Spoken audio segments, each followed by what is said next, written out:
안녕하십니까? 제가 잘 들려요? 마스크를 했는데 저 목이 좀 잠겨가지고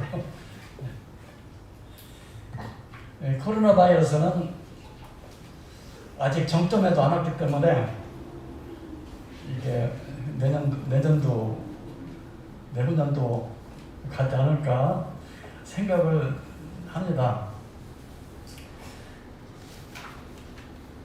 저희도 이제 휴거 모드로 들어갔다고 그랬죠? 비상구 선언하고, 그게 원래 본 뜻은 주님이 오신다 이겁니다. 주님이 오신다. 주님이 오시는 거는 다들 기다려야 되는데 그동안에 우리가 별로 안 기다렸던 것 같아요. 참 초림 때 오신 주님 마지막 약속이 있잖아요. 주님이 오신다고 했는데 이제는 정말 기다리는 마음이 있으면서 또 한편으로는 복음과 진리가 계속 전해져야 되는데 이게 이제 전해지지 않으면 참 이방인의 때가 곧 끝나면은 이제 구원이 거의 없잖아요. 그래서 우리가 이제 그런 면에서 걱정하는 것이지 우리 생활이 좀 불편해지고 뭐 이런 것 때문에 걱정하는 것만은 아니라고 봅니다. 물론 그것도 있겠죠. 우리가 이제 자주 모이지 못하고 그러면 그것이 문제가 아니라 복음과 진리가 더 끊기고 또 한편 우리한테는 기쁠지 모르지만 정말 더 이상 구원이 어려워지는 시대가 그렇지 않아도 어려운데 시대가 오면은 그야말로 참 저희들 안타깝잖아요. 그런 것 걱정이 돼서 비상 선포를 했습니다. 자, 이제 우리 성도들의 이제 간증을 좀 보면 저를 포함해서 만약에 어떤 사람이 이 세상이 하나님으로부터 창조가 되고 또 죄가 나와 하나님 사이에 그 사이를 가로막고 또 죄악 삭슨 사망이기 때문에 나는 영원히 하나님으로부터 떨어져서 생명을 잃고 산다는 걸 깨달았을 때 나타나는 반응이 뭐죠? 두려움을 느껴져. 두려움. 이제 우리가 이제 가만 생각해보는 거예요. 저도 포함해서. 근데 그 어떤 사람이 마음으로 예수 그리스도를 만나게 되면 어떤 반응이 와야 정상이죠? 감동이야. 감동. 전번에 제가 주일날에 조금 하다가 다 못 보여줬는데 그 찬송가 있잖아요. 내가 처음 주를 만났을 때 어디 그 틀어준다고 했는데 이렇게 좀 낮이라서 좀 안 되더라고요. 그래서 그냥 넘어갔는데 내가 이렇게 보통 그러니까 구원이라는 거는 구원이 필요한 사람이 구원을 찾아요. 그렇죠. 구원이 필요한 사람이 구원자를 만났을 때 구원을 요청하는 거잖아요. 그러니까 근데 내가 구원이 필요하다는 상황을 알려주기 위해서 여러 가지로 방법이 나오잖아요. 율법도 나오고 물론 이제 뭐 이렇게 겁도 나고 죄의 삭슨 사망이기 때문에 물론 그것도 주님의 방법인지 모르겠어요. 근데 구원을 만나면 감동이 오는 게 정상입니다. 근데 또 그 사람이 하나님의 구원을 얻었어요. 그러면 그 사람에게 나타나는 반응이 뭡니까? 당연히 감사죠. 감사죠. 그래서 지금 예수 그리스도의 생명으로 살아가고 있다면 무엇보다도 나는 성경에 말씀하신 대로 예배자로 살아가게 됩니다. 예배자로 살아간다는 것이 뭐냐면 우리가 주일날 와가지고 이제 떡대고 뭐 하는 그런 그 행사를 통해서 주님을 기념하는 것뿐만 아니라 공적인 예배 우리가 교제하러 모이는 거니까 내가 예배자로 산다는 거면은 하나님께 대한 감사와 찬양을 담고서 사는 겁니다. 하나님과 교제하고 싶은 마음이 생기는 겁니다. 예배자로 산다는 거는 예배는 하나님과의 관계를 얘기하는 거잖아요. 하나님을 더 알고 싶고 하나님께 더 나아가고 싶고 하나님을 자랑하고 싶고 하나님만 생각하고 싶고 하나님을 만나고 싶고 하나님을 그리워하는 삶을 살게 됩니다. 그것이 바로 예배자의 삶입니다. 사실 구약시대 따져보면 제사장만 그 성소 안에 들어갔잖아요. 성소 안에 들어간다는 게 뭡니까? 하나님을 만나고 하나님과 교제한다는 뜻이에요.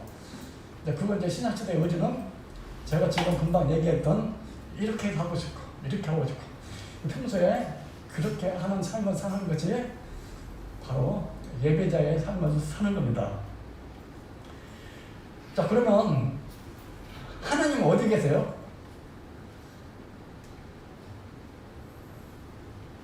저기 세상 사람한테 물어보면 뭐라고 대답할 것 같아요? 하나님 어디 계세요? 하나님은 예수 그리스도 안에 계십니다. 하나님은 자신의 모든 신성과 경륜의 비밀을 예수 그리스도 안에 감췄어요. 그래서 여러분은 예수 그리스도 안에서 하나님을 발견할 수가 있습니다. 그래서 그 시작성경 말씀을 보면 하나님의 비밀인 그리스도를 깨닫게 하려 함이니 그 안에는 지혜의 지식의 모든 보화가 감춰져 있다 그러죠. 그래서 예수 그리스도의 그 영광을 보고 예수 그리스도의 그 영광에 우리가 매료가 되고 그 영광에 자신을 뭐라 그럴까요? 태울 수가 있느냐 이겁니다. 우리가 그렇게 사는 이유는 우리는 그리스도인이죠. 그리스도인이 그렇게 사는 이유는 뭐냐면 우리는 같은 자이기 때문입니다. 같은 자. 어제 들어본 적이 있죠? 말씀에. 그리스도인은 같은 자이기 때문입니다. 그리스도인을 가진 것은 그리스도의 영광과 그리스도의 아름다움을 한 번이라도 보면은 세상을 다시 보고 싶지 않기 때문입니다. 그분이 편하다는 것을 알게 되면 세상의 배설물이라고 그럴까요? 세상의 쓰레기를 맛보고 싶지 않기 때문입니다. 왜냐하면 그분만이 그런 가치가 있기 때문입니다.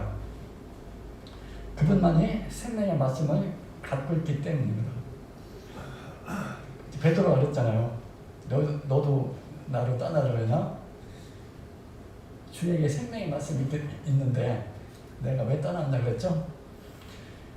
그분은 우리를 위해 많은 것을 해주셨습니다.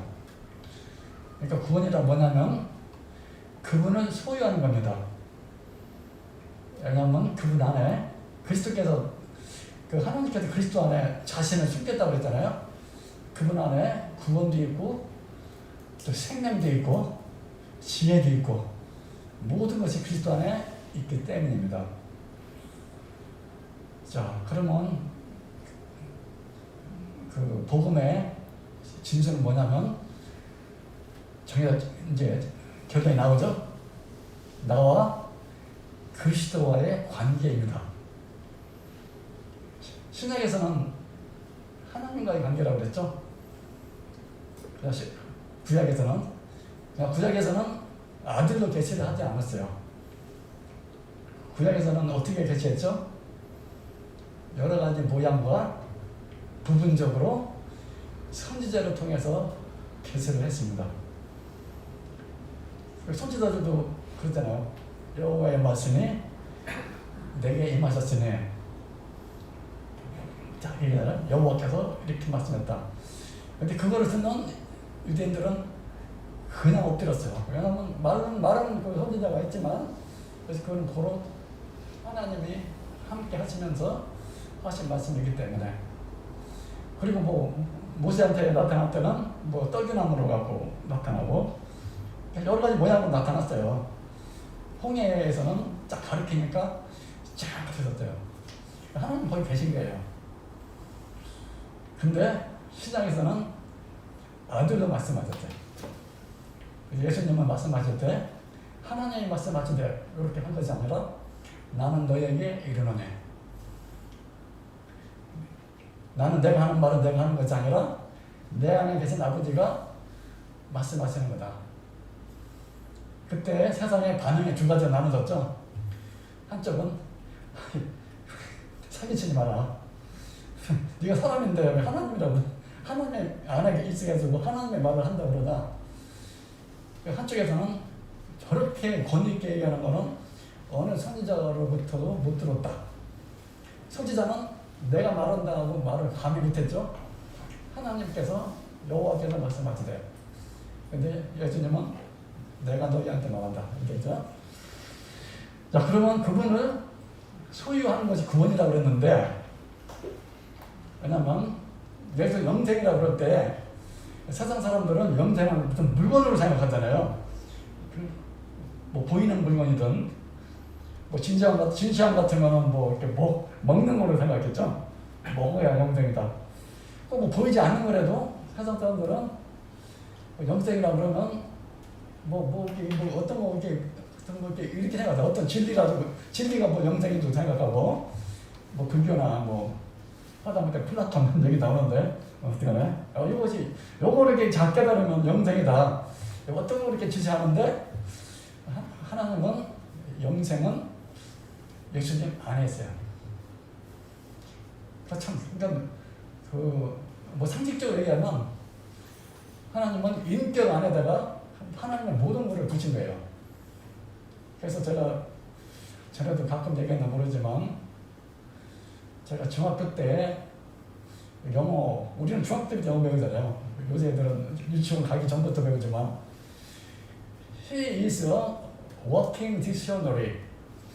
이거 배웠어요. 아, 너무 멋있더라고요. He is a walking dictionary. 그는 걸어다니는 사전. 그래서 우리는 사전 하면 지금은 뭐 휴대폰 갖고 이렇게 컴퓨터를 할지 모르지만, 그 당시에는 우리 책 갖고도 사전 찾았잖아요. 그는 그 자체가 사전이에요.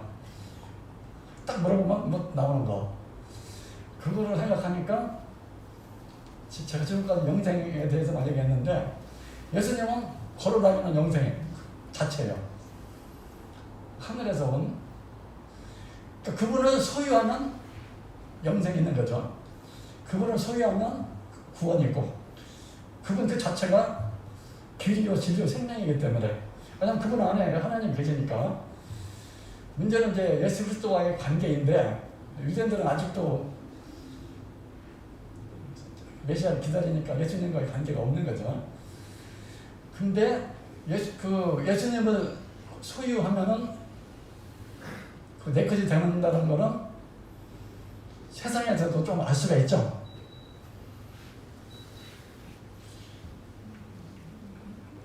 좀 비교를 많이 쓰는데, 제가 여자가 남자를 소유하는 방법 뭔지 아세요? 한 남자가 한 여자를 소유하는 방법, 또는 한 여자가 한 남자를 소유하는 방법, 결혼하면 돼요. 그렇죠? 남편으로 결혼하면 그 남편 거는 다 내 거예요. 그래서 빌 게이츠가 세계 최고의 부자인데, 같이 있던 원래는 그 회사에서 일하는 비서였는데, 빌 게이츠하고 결혼하는 순간 세계 10대 안에 드는 갑부가 됐죠, 그 여자가. 그래서 그 재단을 설립했는데, 빌 게이츠랑 공동으로 재단을 설립했어요. 공동 소유가 돼갖고. 어쨌든 간에 결혼해갖고 그 남자를 소유했습니다. 그럼 예수 그리스도를 어떻게 소유하면 돼요? 그 결혼하는 거랑 똑같아요. 예수님께서 우리한테 청혼을 했잖아요. 청혼. 누구든지 오라. 마치 이삭이 물론 이제 그 하인이 이제 대신 해줬지만 리브가를 만난 것도 그렇게 됐잖아요. 그 가서 리브가한테 전도를 했잖아요. 뭐 중매 전도. 우리 주인은 우리 도련님은 뭐 재산도 많고 뭐 그때 리브가가 그 말만 듣고 자기 운명을 맡겼잖아요. 요새 같으면 뭐 여자도 돈을 버니까 뭐 그런 일이 없는지 모르지만 옛날에 우리 할머니들은 운명이야. 운명을 맡기는 거야 남편한테. 남편이 잘 되면 아까 빌 게이츠처럼 잘 되면 뭐 부자도 되고 대통령하고 결혼하면 영부인도 되고 하는 거죠. 그러니까 그런 논리예요. 예수님께서는 우리한테 와서 청혼이라 얘기하면 이제 세상적인 용어지만 나한테 오라. 그래서 그분을 소유하면 그분은 나의 주가 되면서 운명은 내 팔자는 완전히 바뀌는 거죠. 하늘의 걸로 바뀌는 겁니다.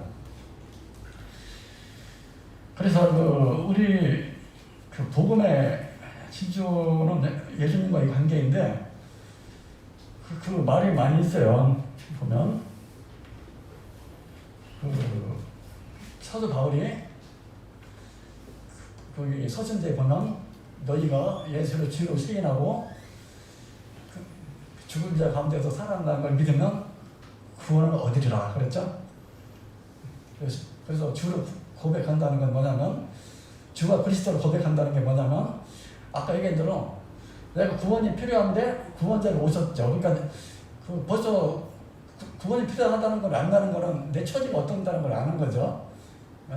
십자가의 강도처럼 나는 이 세상에서도 죄가 많아서 죽는 건 당연하지만 죽고 나서도 나는 뭐 이렇게 자기 처지를 알고선 구원자로 고백하는 거죠. 구원자가 필요하니까 주를 고백한다는 건 아까 그거예요. 이 사람한테 완전히 맡기는 거죠.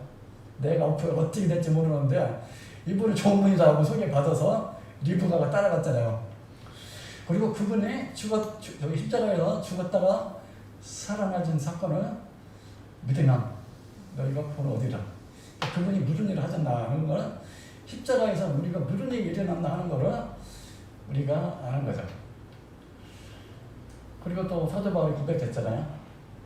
나는 예수 그리스도와 그의 십자가 외에는 아무것도 알지 않기로 작정했다. 그래서 십자가에서 무슨 일이 일어났나? 그분이 누구냐 하는 거지. 복음의 해설입니다. 십자가에서 무슨 일이 일어났어요? 그거 참 얘기가 많은데 우리가 간단히 아는 건 뭐죠? 그분이 죽으심으로 내가 살아났다. 이렇게 알고 있잖아요.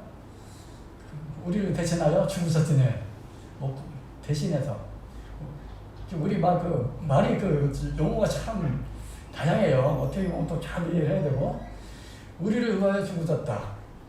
우리를 대신하여 죽으셨다. 다 맞죠? 다 맞는 거잖아요. 근데 사도 바울은 또 놀라운 말씀하세요. 내가 그리스도와 함께 십자가에서 죽었나요? 그냥 관념적인 표현인지 아니면 사실 십자가에 돌아갔을 때 사도 바울은 믿지도 않았을 때였어요. 몇년 전 얘기니까. 근데 한참 후에 그 얘기를 하는 거예요. 사도 바울이. 나는 그리스도와 함께 십자가에서 죽었다. 그냥 한 얘기일까요? 아니면 진짜로 죽었기 때문에 죽었다고 할까요? 어렵죠. 그게 하나님께서는 십자가에서 그리스도의 죽음을 물론 받겠죠. 그러나 진짜로 본 거는 나의 죽음을 본 거예요. 그거를 참 복음의 진수인데 실제로 내가 거기 죽어야 돼요. 근데 하나님은 내가 죽은 걸 거기서 보신 거예요. 어떻게 받느냐? 그리스도 안에서 보신 겁니다. 그래서 함께 보면 그리스도 안에 말이 참 많이 나오잖아요. 그게 그 당시에 그 신약교회 그 교회 성도들은 제3의 복음뿐만 아니라 그런 말씀을 사도들을 통해서 직접 들었어요. 그리고 하나님의 나라에 대해서도 듣고, 그리고 사도행전에 보면 나오잖아요. 사도 바울이 그 재판받기 전에 임시 새집이라고 그러죠. 새집에 있을 때 매일같이 성도 집회했잖아요. 성도 집회할 때 전도 집회도 했겠죠. 그 집회가 여기처럼 이렇게 뭐 하는 것이 아니라 제한되어 있기 때문에 몇 명 이렇게. 근데 에베소나 이런 데서도 막 왔다 그러잖아요. 그때 그런 얘기 많이 했겠죠. 하나님 나라에 대해서도. 그리스도 안에라는 말을 이제 조금 더 교체를 하도록 하겠습니다. 이게 그리스도 안에라는 말을 참 이해하는 게 여러 가지가 있는데, 에베소서에 보면 하나님께서 성서전에 그리스도 안에서 너희를 택하사 하늘에 칠령한 모든 복을 주셨다. 거기서도 그리스도 안에라는 말이 나오잖아요. 그리스도 안에라는 말을 그냥 그리스도로 읽으면 그렇지 하는데, 잘 생각하면 어떤 의미냐면은 엄마가 아기를 이렇게 뱃속에 넣고 다니면 아기는 엄마 안에 감춰져 있는 거죠. 그래서 만약 비행기 타고 어디 여행 간다 그러면 엄마 비자만 있으면 아기는 그냥 저절로 그죠? 엄마 안에 감춰져 있죠. 그 비유가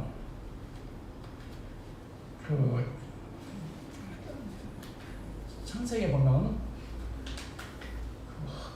하와가 아담 안에 있었죠.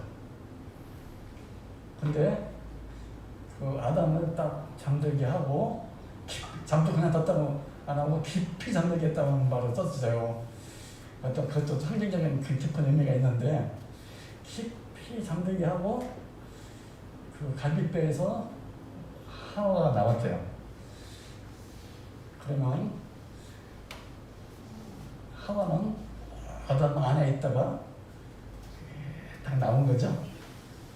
하나님의 창세전 영원한 계획 속에 하와는 아담 안에 감춰져 있다가 딱 나왔대요. 이거 그냥 교회와 그리스도에 대한 비유라고 앞서간 그거 아니냐고 생각할 수도 있는데, 에베소서에 보면 내가 교회와 그리스도에 대해서 말하노라 하면서 결혼에 대한 그 제도도 사실은 그런 신비가 있다는 것을 밝혀주겠죠. 그럼 하나님은 창세기에서부터 결국 뭐냐면 창세기도 일종의 그림자였어요. 장나 계시록에서 이루어질 거에 대한 그림자이죠. 그래서 에베소서 1장에 그걸 이해하는데 도움이 되라고 제가 말씀을 드리는 건데, 우리는 성도들은 창세전에 그리스도 안에서 이렇게 감춰져 있거든요. 그래서 우리의 근본이 어디냐 따져보면 그리스도 안에 있어요. 이거를 우리의 근본이 아담이라고 생각하는 사람은 땅의 생명으로 있는 사람이고, 그렇죠? 하나님은 새로운 조상을 그리스도로 세워갖고 하늘의 생명을 주고 싶은 게 하나님의 창세전의 영원한 계획이었어요. 그래서 저는 가끔 그런 생각을 해봐요. 우리가 지금 천사에 대해서도 공부했죠? 천사를 왜 만들었을까? 여러 가지 이유가 있지만 성경에 천사는 구원받은 성도들을 도와주는 돕기 위한 영이라고 그랬어요. 그러니까 우리의 비서예요. 피조물 중에 최고의 피조물이 천사잖아요. 천사도 최고예요. 근데 그 천사도 구원받은 성도들을 섬기는 종이에요. 왜 그러냐면 천사도 하나님이 만드셨기 때문에 그래요. 하나님의 아들들이라고 써 있잖아요. 천사는 하나님의 아들들이라고 표현을 해요. 하나님의 아버지라고 표현하고, 왜냐하면 창조주와 피조물의 관계를 그 아버지라고 표현한 적이 많이 있어요. 구약성경에서도 이스라엘이 그 하나님을 아버지라고 부르지를 못했지만 아버지라고 이렇게 한 적이 있어요. 왜냐하면 그 관계에서. 근데 우리 전에 오리지널 독생자는 하나님이 만든 아들이 아니라 낳은 아들이에요. 친아들이에요. 그 차이예요. 같은 아들인데 차원이 틀려요. 그래서 독생자가 아버지 부르는 거하고 청자들이 뭐 그렇게 부르지 못했을 것 같아요. 왜냐하면 그 아브라함 밑에 그 이삭만 또 아들이 있었잖아요. 좀 대형 아들도 있고, 또 사라가는 또 다른 하인한테 난 아들도 있고, 그 사람은 아버지라 내가 불렀을지 안 불렀을지 모르겠어요. 이스마엘이 아브라함을 아버지라 불렀을까요? 아버지라 불렀어요? 주여라 불렀어요? 이거 모르겠는데, 하여튼 성경에는 이삭만 독생자라고 그랬어요. 그러니까 그 낳은 아들하고 만든 아들하고는 차원이 틀리겠죠? 낳은 아들은 하나님의 자신의 모든 것을 다 물려줄 아들이에요. 그 아들을 왜 낳았느냐? 골로새서에 보니까 모든 만물이 아들을 위해서, 아들 때문에, 아들로 인하여 창조됐다고 그랬어요. 하나님이 최고로 여기는 것은 아들이에요. 왜냐하면 아들을 통해서 자신을 드러내야 되기 때문에 그렇습니다. 아들. 여호와의 영광이 내게 임하였느니라. 상징적인 말이 아니라 독생자를 통해서 아들이 된 우리들이 하나님의 영광을 드러내는 자가 됩니다. 그냥 말로 영광 내게 임했으니까 드러낸다 이것이 아니라 그 예수 그리스도를 통해서 하나님이 내 안에 있는 자는 진짜 우리 모든 구속이 이루어질 때 그 주님의 재림을 기다린다고 그랬잖아요. 주님의 재림이 진짜 구속의 완성이에요. 우리한테 몸까지 완전히 하나님의 형상으로, 아들은 하나님의 형상이잖아요. 하나님의 형상을 이렇게 본받게 될 때 그 천사들이 그냥 뭐 아들이니까 부러워한다는 그런 식이 아니라 정말 부러워요. 왜 그런지 아세요? 쳐다보지도 못해요. 천사가 하나님의 아들들을 쳐다보지도 못해요. 이사야서에 보니까 초록천사가 하면서 영광을 가린다고 그랬죠? 하나님은 영광을 감히 쳐다보지 못하고 그 영광이 하나님의 아들들한테 오는 거예요. 저 사람은 아들이래. 그러니까 못 건드려. 그런 차원이 아니라 실제로 하나님의 아들들이 그런 영광을 아버지로부터 상속받아서 갖게 되고, 진작한데 능력에 있어서도 하나님의 아들들은 천사들을 제압을 해요. 그냥 그리스도와 같이 있기 때문에. 그리스도. 뭐 더 많은 얘기를 하고 싶지만 사라과에서 마귀가 그 하와를 유혹할 때 한 말 있죠? 그게 사실이야. 하나님의 너희가 하나님과 같이 되어서 하나님께서 그 못하게 하겠어요? 하나님 모든 걸 다 줘야 인간 사람인데 안 주겠어요? 근데 속았죠. 자기가 하는 줄 알았죠. 하나님한테 받으면 되는데 자기가 하려고 하니까 완전히 근본이 틀린 거죠. 하나님한테 받으면 모든 건 다 받아주는데 그걸 이렇게 못 깨달았을까? 그리고 마귀가 그것도 알았을 것 같아요. 내가 이 피시한 여자분들한테 중노릇 한다는 게 얼마나 그냥 그쵸. 그거는 이제 지난주에 천사에 대한 거를 하면서 왜 천사가 반역을 했을 때 하나님께서 싹 쓸어버리지 않았을까?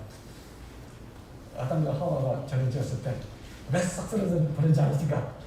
그런 생각 해보면서 결론은 그거더라고요. 하나님은 악을 선으로 바꿀 수 있는 이다. 그죠? 왜? 천사를 통해서 뭔가 하고 싶은 게 있지 않았을까? 특히 타락한 천사를 통해서 그 출애굽할 때 바로 악함을 계속 하나님께서는 악한 자도 악하게 쓰셨잖아요. 그런 것이 아닌가 또 생각해 봅니다.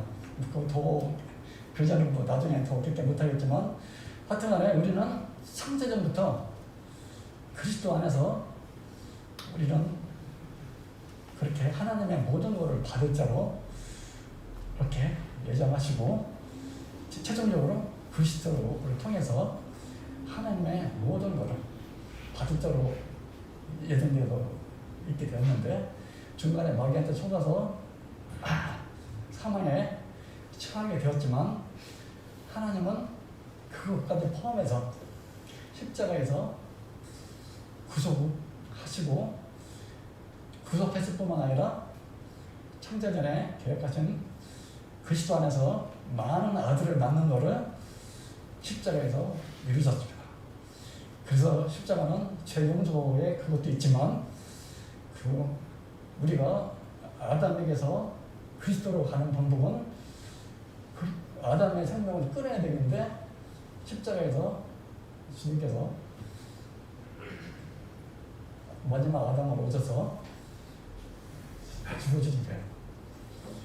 왜 그게 가능할까 하는 거는 고린도전서 15장에 보면 두 사람이 나오는데 이 모든 인류를 자기 허리에 품을 수 있는 대표자는 아담과 그리스도 딱 두 분이에요. 그래서 그게 가능했던 겁니다. 다른 사람은 아니에요. 오직 아담하고 그리스도만 대표성이 있는데 아담은 실패했죠. 그냥 그리스도는 새로운 인류의 대표성을 가지고 마지막 아담을 오셔서 구속하시고 또 생명을 줄 수 있는 살려주는 영으로 오셨습니다. 그래서 제가 대학문학 때 이런 놀라운 생명의 진리와 복음을 계속 전파할 수 있도록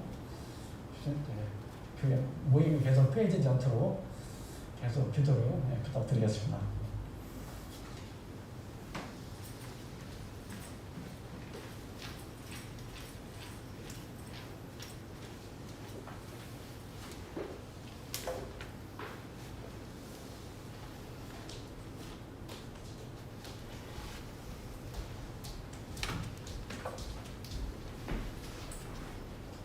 안녕하세요. 오랜만에 인사드립니다.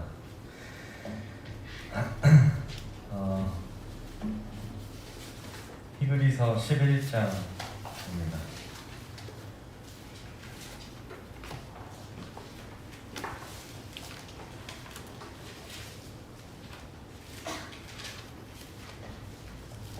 히브리서 11장 1절부터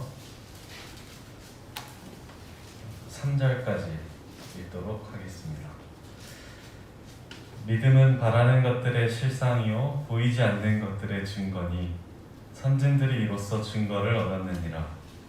믿음으로 모든 세계가 하나님의 말씀으로 지어진 줄을 우리가 아나니 보이는 것은 나타난 것으로 말미암아 된 것이 아니니라. 6절입니다. 믿음이 없이는 하나님을 기쁘시게 하지 못하나니 하나님께 나아가는 자는 반드시 그가 계신 것과 또한 그가 자기를 찾는 자들에게 상 주시는 이심을 믿어야 할지니라. 네. 믿음이라는 거에 대해서 정의를 하는 유명한 성경 구절입니다. 이 말씀을 어떻게 분별하고 계십니까? 어떻게 받아들이고 계십니까? 그리고 어떻게 경험하고 계십니까? 일주일 전에 7월 8일 오후 2시 34분에 딸이 태어났습니다. 둘째가 태어났고요.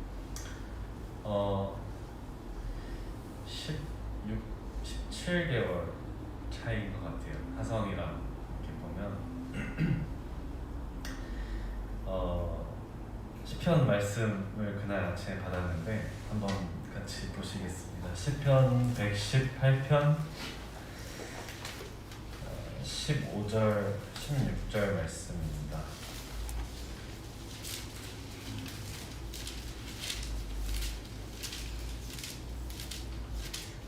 의인의 장막에 기쁜 소리, 구원의 소리가 있으며 여호와의 오른손이 권능을 베푸시며 여호와의 오른손이 높이 들렸으며 여호와의 오른손이 권능을 베푸시는도다.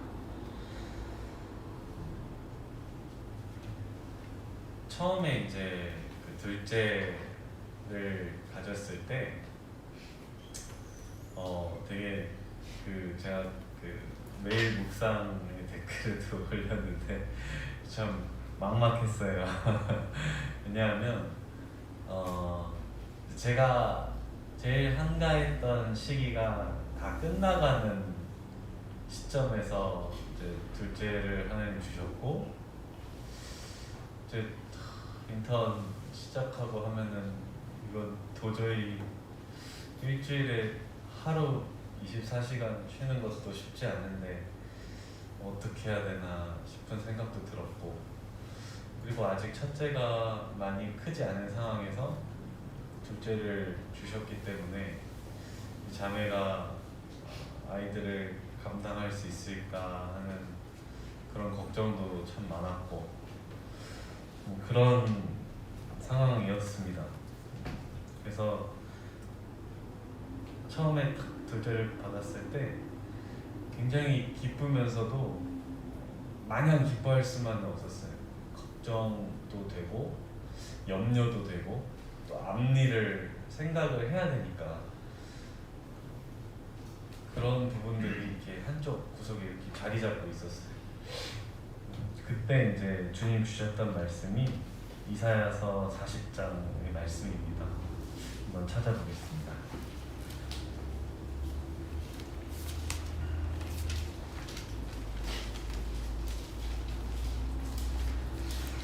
이사야서 40장 28절로 31절 말씀입니다. 읽겠습니다. 너는 알지 못하였느냐? 듣지 못하였느냐?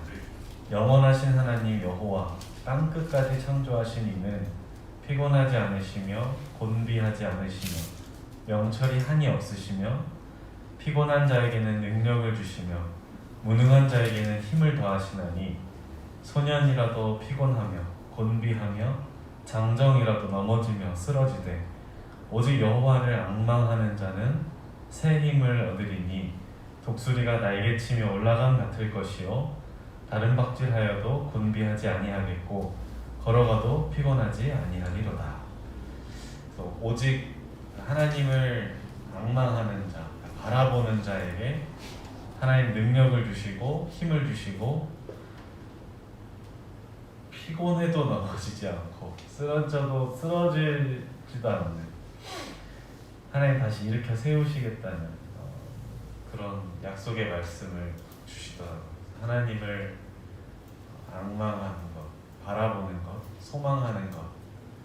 그래서 둘째 태명이 소망이가 되었습니다. 원래 태명은 다 그렇게 그냥 착착 오는다고 합니다. 소망이 둘째의 태명이 소망이를 부를 때마다 이 말씀을 붙들었던 것 같아요.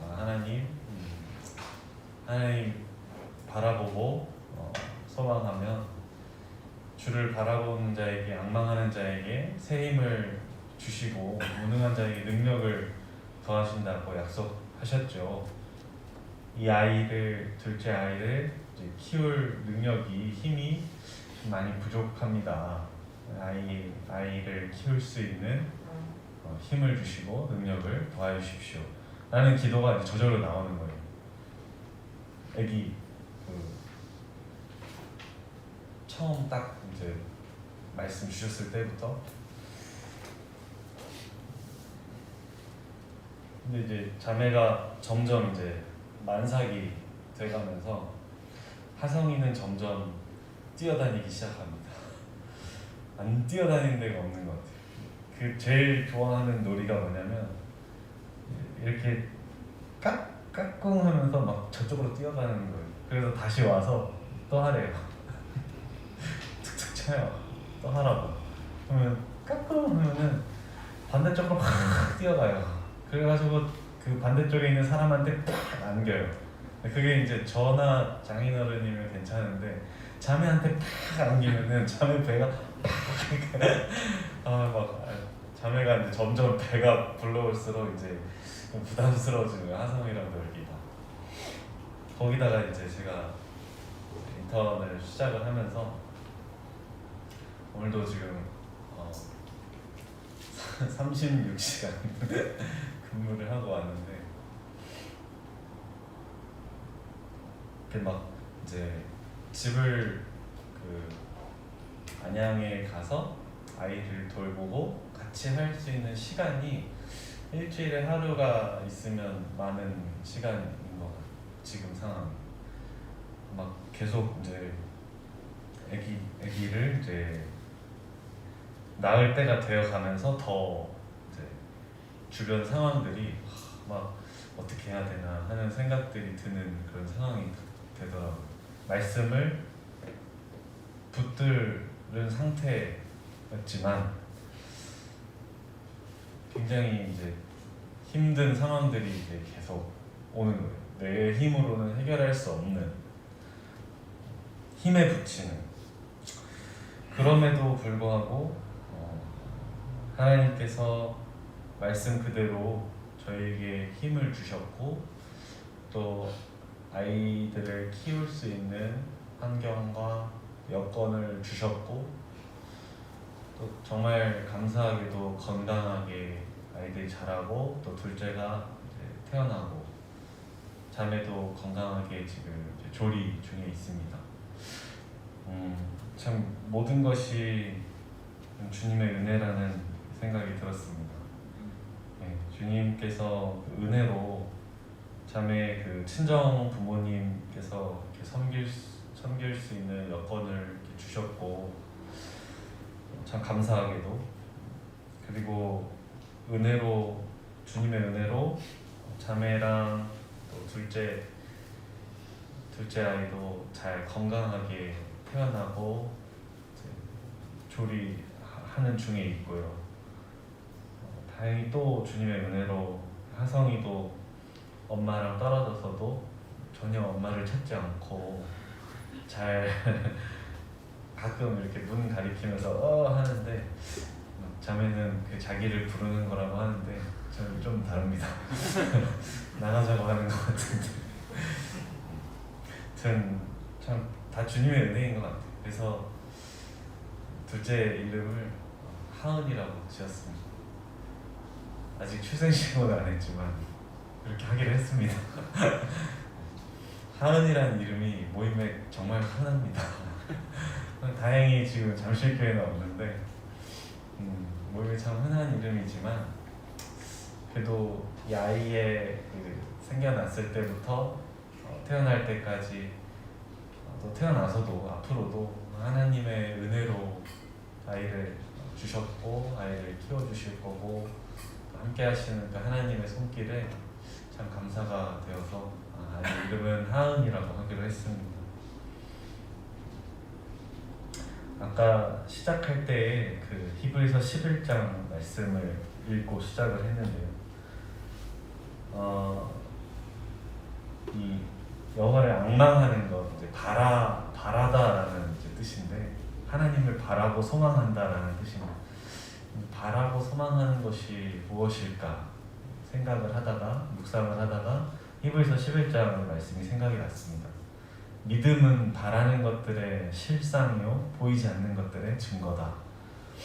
하나님 이 말씀을 여호와를 앙망하는 자에게 힘을 주신다는 말씀을 주셨을 때 그 약속을 내가 바라보고 그 약속을 붙드는 것이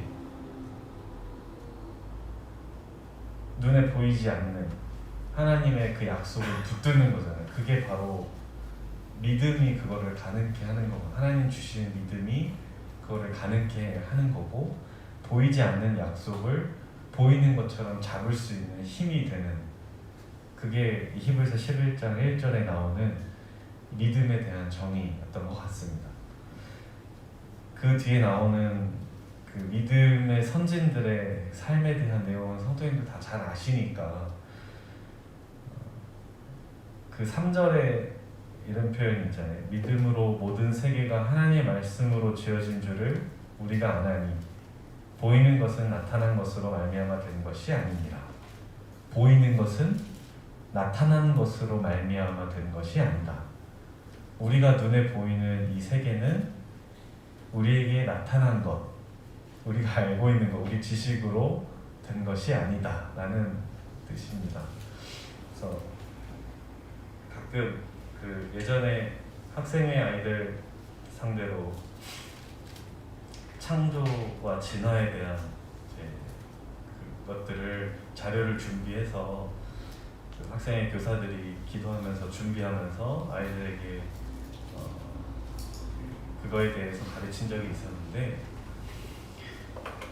창조라는 것은 결국에는 하나님께서 이 세계를 지으셨다, 땅과 하늘을 만드셨다라는 것을 믿느냐 안 믿느냐의 선택입니다.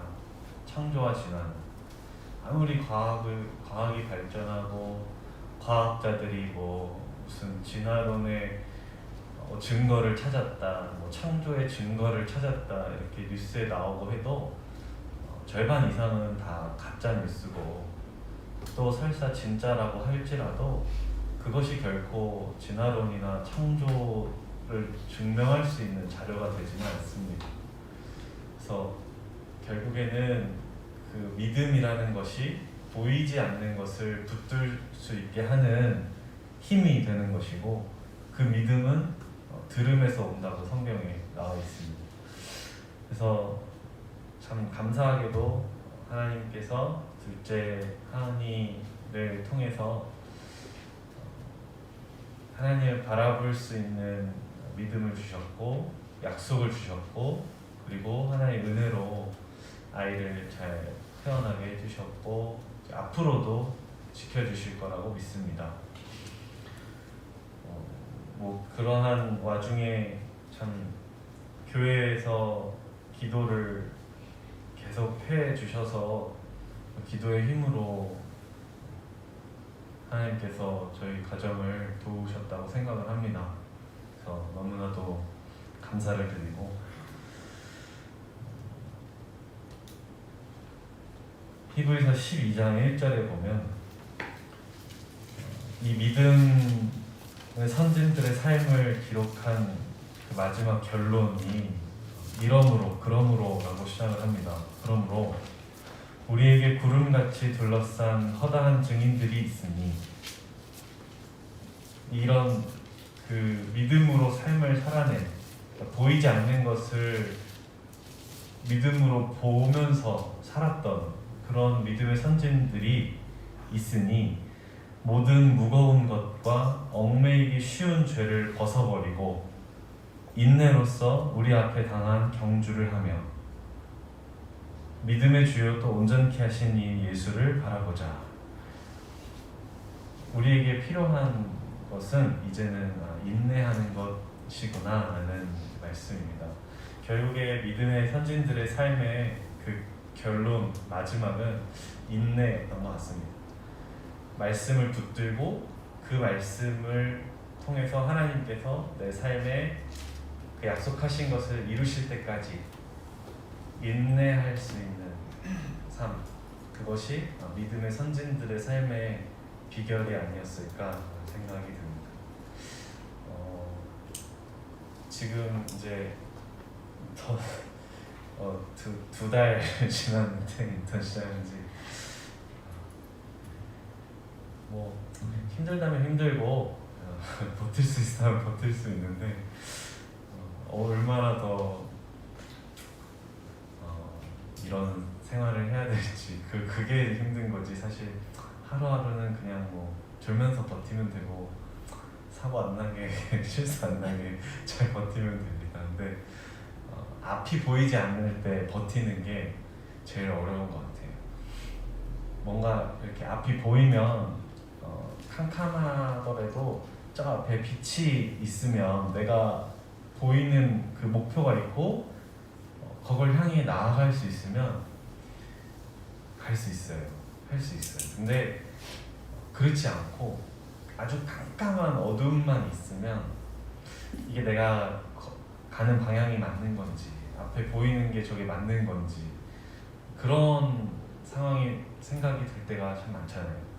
우리 삶도 마찬가지인 것 같습니다. 그래서 그 사도 바울이 표대를 향하여 나아가라라는 그 말씀을 하신 것이 결코 우연은 아니라고 생각을 하고 시기가 시기만큼 더 어두워질수록 새벽이 다가온다고 하잖아요.